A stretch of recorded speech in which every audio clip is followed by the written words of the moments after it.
What makes a single moment spark a love you never saw coming? How does a stranger's arrival unravel the deepest truths about your heart? In a bustling New York cafe, where dreams collide with reality, one quirky assistant is about to rewrite the rules of love and friendship. My name is Ethan Caldwell, and I run Brewed Awakening, a cozy coffee shop in the heart of Greenwich Village. At 32, I thought I had life figured out. Pour coffee, pay bills, and keep my heart locked away where it couldn't get hurt again. That was until I hired Jasper Finch, a whirlwind of glitter and chaos who turned my predictable world upside down. It was a rainy Tuesday when Jasper strutted into my cafe, his neon green sneakers squeaking on the hardwood floor. His resume was a mess scribbled in purple ink, with doodles of stars in the margins, but his grin was infectious, and I was desperate for help. "I'm your guy," he declared, tossing his scarf over one shoulder like a Broadway diva. Against my better judgment, I hired him on the spot. What was the worst that could happen? The worst, apparently, was Jasper deciding my life needed a romantic overhaul. He didn't just serve coffee, he served drama. Within a week, he'd reorganized the pastry display into a rainbow pattern, blasted show tunes during closing hours, and started calling my best friend, Liam Harper, Mr. Dreamy. Liam, with his tousled blonde curls and easy laugh, had been my rock since college. We'd shared late-night study sessions, heartbreak stories, and a bond one thought was unbreakable. But Jasper saw something I didn't, or maybe something I was too scared to see. "Why don't you two just kiss already?" Jasper teased one morning, wiping down the counter while Liam sipped his usual black coffee. I choked on my latte, heat creeping up my neck. Liam just laughed, his blue eyes crinkling, but there was a flicker in his gaze, something I couldn't place. Was Jasper onto something, or was he just stirring up trouble? By the end of Jasper's first month, I was questioning everything. He'd drag me into impromptu dance parties behind the counter, force me to try his experimental coffee blends, and drop not-so-subtle hints about Liam. "You ever notice how he looks at you?" Jasper would say, winking. I'd brush it off, but the seed was planted. Liam and I had always been close. But love, that was a line I'd never dared to cross. What if it ruined everything? One evening, as rain battered the cafe windows, Jasper staged his boldest move yet.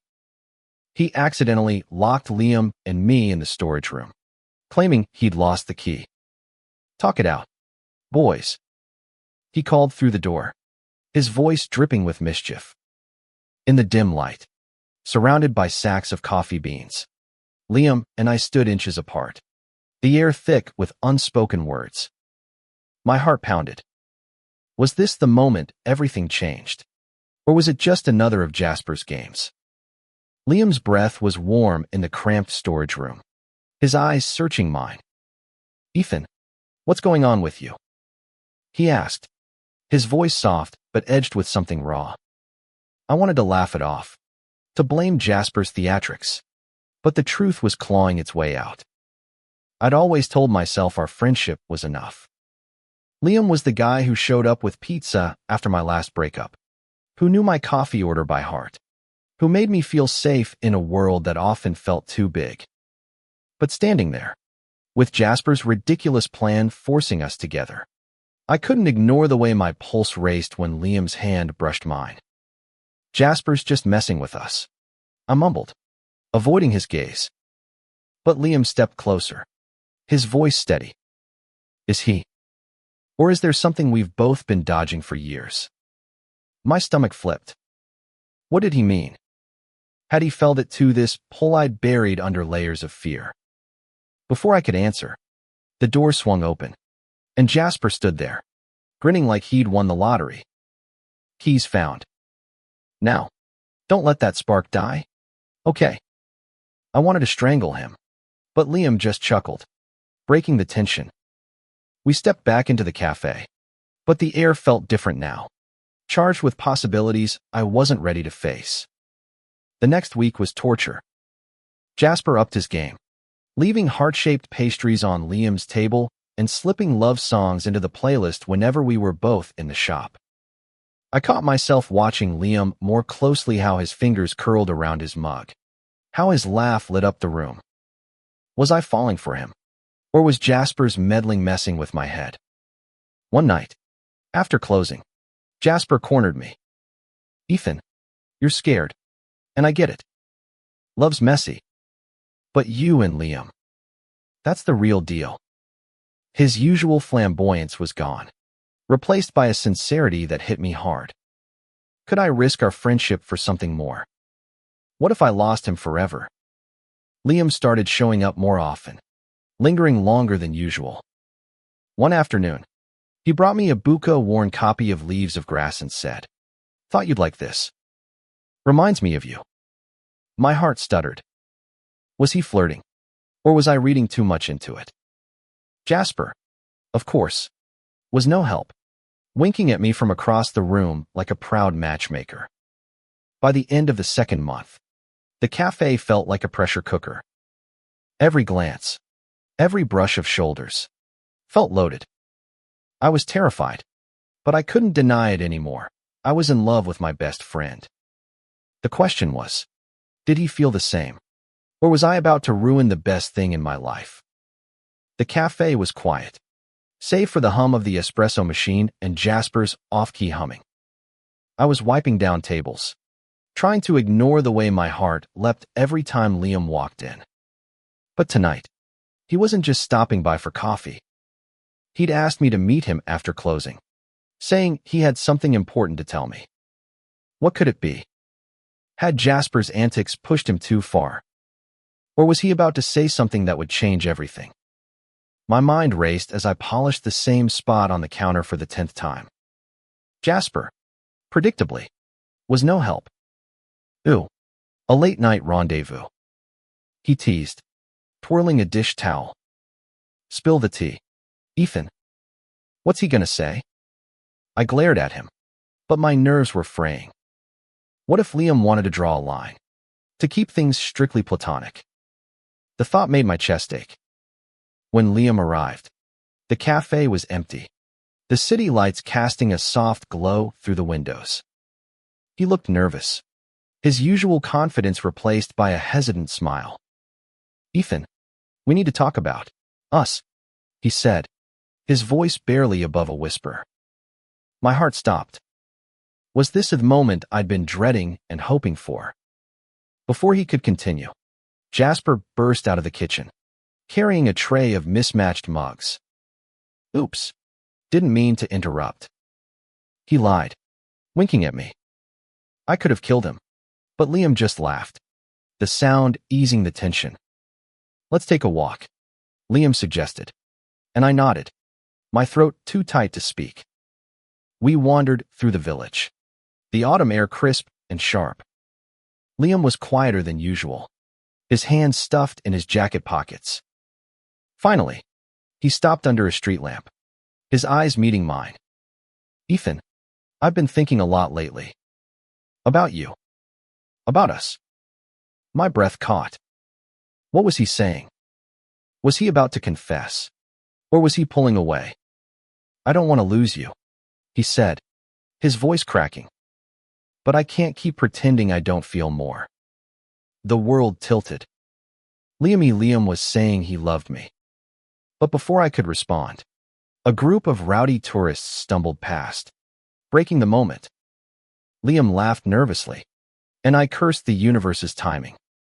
Back at the cafe, Jasper was waiting, his eyes gleaming with curiosity.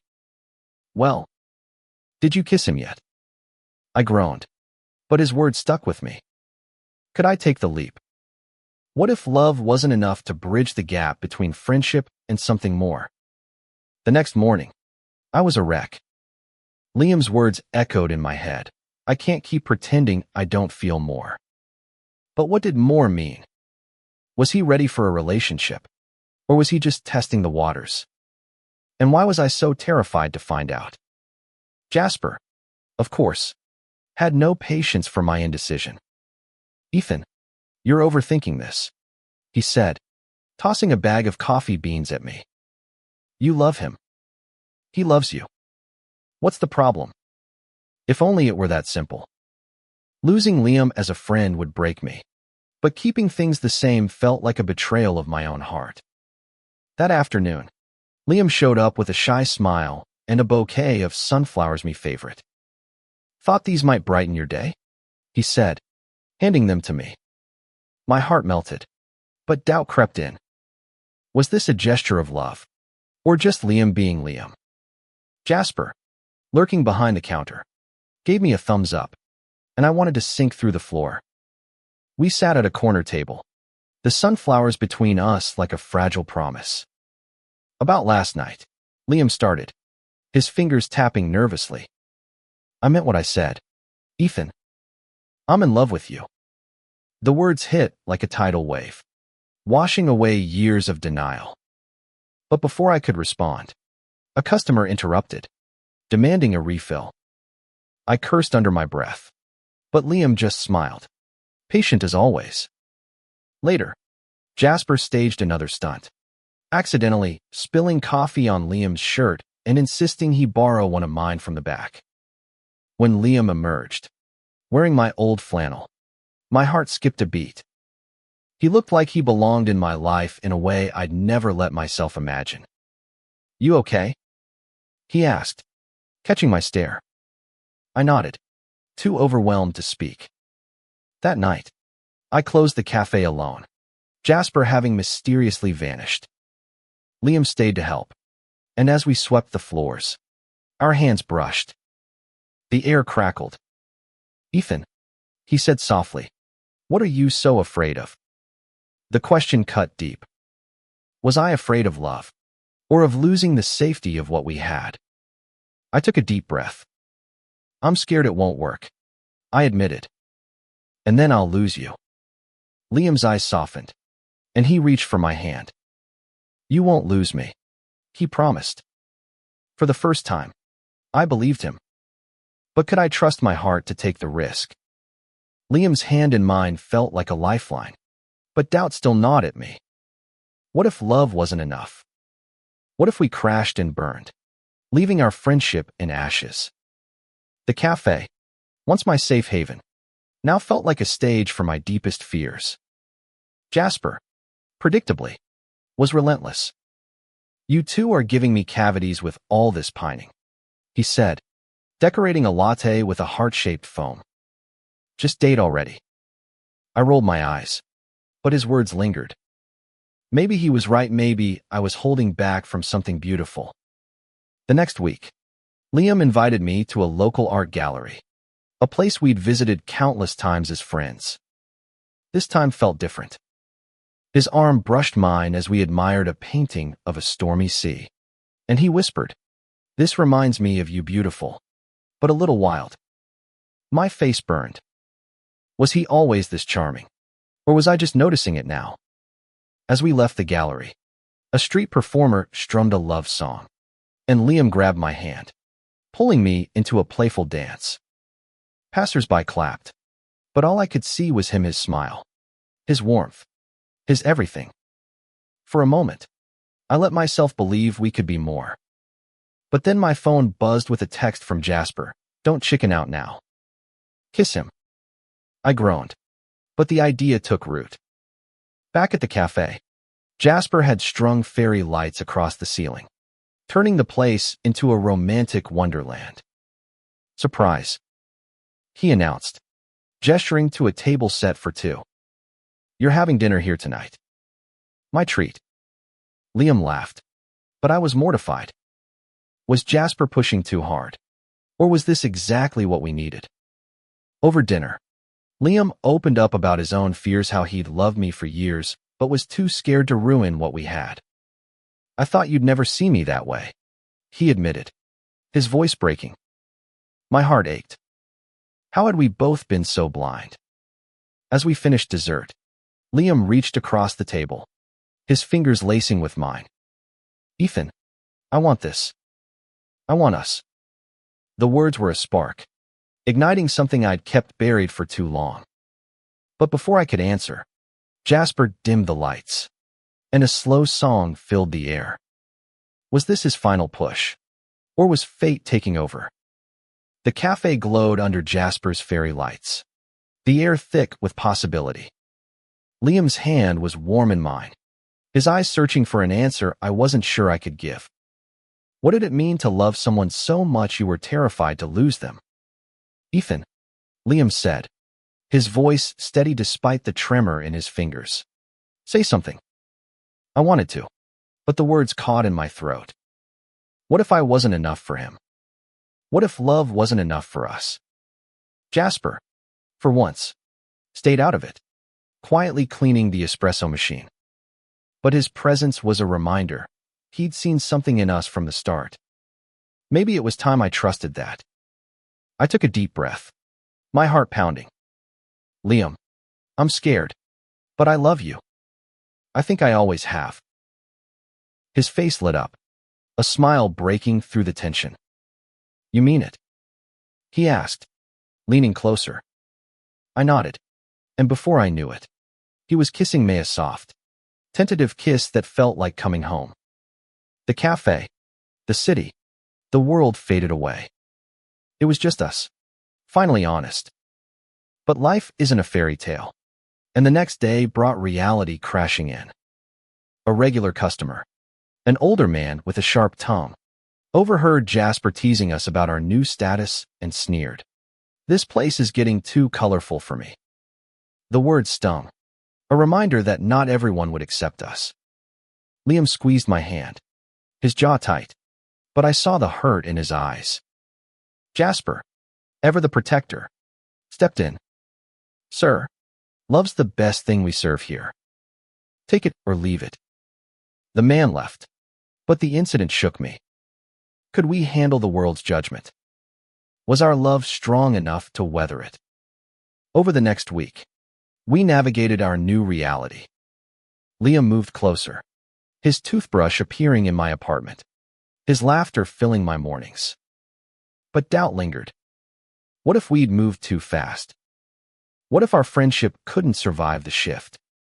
One night, as we lay in bed, Liam traced circles on my palm. We're gonna be okay, Ethan, he whispered. We've got each other. His words were a balm, but the fear remained. Jasper's meddling had brought us together, but could we stay together on our own terms? The cafe became our sanctuary, a place where Liam and I could steal kisses between orders and laugh at Jasper's endless antics. But the outside world wasn't always so kind. Whispers followed us, disapproving glances from strangers, subtle jabs from acquaintances. How did you build a love strong enough to withstand that? Jasper, bless him, kept us grounded. He'd blast queer anthems during slow hours, turning the cafe into a haven for anyone who needed it. This is your space, he told us one day, his eyes fierce. Don't let anyone take that from you. His words reminded me why I'd hired him, not just for his chaos, but for his heart. One evening, Liam suggested we host a community night at the cafe, a celebration of love in all its forms. Let's show them we're not hiding, he said, his voice brimming with conviction. I hesitated, would it invite more judgment? But his passion won me over. We planned an open mic, inviting poets, musicians, and storytellers to share their truths. The night was a whirlwind. The cafe overflowed with people, queer couples, allies, curious locals. Jasper emceed, his glittery vest sparkling under the lights. Liam read a poem he'd written for me, his voice trembling but strong. You're my home, Ethan, he said, and the room erupted in applause. Tears stung my eyes. This was what love could do: build bridges, create community. But not everyone was on board. A group of hecklers showed up, their words sharp and cruel. Jasper, quick as ever, escorted them out, but the damage was done. Liam's smile faltered, and I felt the weight of our vulnerability. Could we keep fighting for this, or would the world wear us down? Later, as we cleaned up, Liam pulled me close. "We're stronger than this," he said, his voice fierce. "You and me. We're unstoppable." I wanted to believe him, but fear whispered otherwise. Jasper, wiping down tables, caught my eye. "You've got this," he said simply. For the first time, I felt like we might. As the weeks passed, our love grew messy, imperfect, but real. Liam's laughter became my anchor, his touch my courage. But the question lingered, could we build a future together? Or would the world's shadows tear us apart? Winter settled over New York, blanketing the city in snow and possibility. Liam and I were a couple now, our lives entwined in ways I'd never dared to dream. But love, I learned, wasn't just about the heights, it was about facing the storms together. One morning, a letter arrived at the cafe, addressed to me in sharp, angry handwriting. It was anonymous, filled with hateful words about our disgusting relationship. My hands shook as I read it, the venom cutting deeper than I'd expected. Liam found me in the back, tears streaming down my face. "We don't owe them anything," he said, pulling me into his arms. But the words lingered, a reminder of the world's cruelty. Jasper, ever our guardian, took charge. He turned the letter into a paper snowflake, hanging it among the cafe's decorations. "Let's make their hate beautiful," he said, his voice fierce. It was a small act, but it shifted something in me. We couldn't control the world, but we could control how we faced it. That night, Liam proposed an idea, a mural on the cafe's exterior, a vibrant celebration of love and acceptance. We worked with local artists, turning the brick wall into a canvas of rainbows, hearts, and stories. Jasper, of course, added his flair, painting a tiny Cupid with his own mischievous grin. The mural became a beacon, drawing people from across the city to our little haven. As spring approached, the cafe thrived, and so did we. Liam and I moved in together, our lives blending in a messy, beautiful dance. Jasper, ever the instigator, threw us a housewarming party, complete with glitter confetti and a playlist of love songs. "You're welcome," he whispered, winking as he handed me a cupcake with a heart on it. Standing on the cafe steps, watching the sunset paint the mural in golden hues, I realized something profound. Love wasn't just about Liam, and might was about the community we'd built, the courage we'd found, the quirky assistant who'd sparked it all. We'd faced fear, hate, and doubt, but we'd come out stronger. Liam took my hand, his smile brighter than the city lights. "Here's to us," he said, raising a coffee mug. I clinked mine against his, my heart full. Jasper was right. Love was the best thing we served. And in that moment, I knew we'd keep serving it, no matter what came our way.